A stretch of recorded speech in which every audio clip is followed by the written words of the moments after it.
Pwede tadtarin, no? Ba?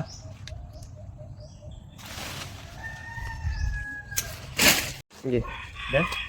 Oh, katulad nito. Oh, pwede ring, ano mo, di ba? Pwede ring lagari. Pwede ring lagaraw, di ba? Depende sa farmer. Sa ibang bansa nga, di ba? Basta matalas lang, di ba? Matalas, ya. Pwede. Pwede rin ito. Ya? So kung abot mo, ito yung gagamitin. Kung pabor ka dito, ito naman siya.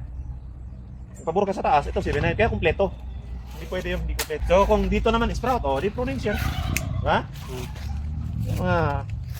Hindi pwede yung lagaraw lang yung gamit mo. Hindi pwede yung 7 knife lang yung gamit mo. Yan di ba?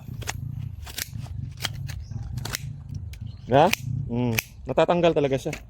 Tsaka hindi pwede to pag mga sprout, gaganyan mo. Hirapan ka. Hindi mo masya tansa kung maganda ba siya. Ayan, di ba? Dapat ito talaga. Puro na share, di ba? To, gamit. To, Yan. Para maganda yung cut. Maganda pagkahiwa, di ba? Tingnan mo, yung puno na yan, Kunti lang tinanggal natin, pero tingnan mo. Di ba? Maganda na siya, no? Dito, Carl. Carl, sutan mo yan, Carl. Uwasan ko lang to. Diyan ka.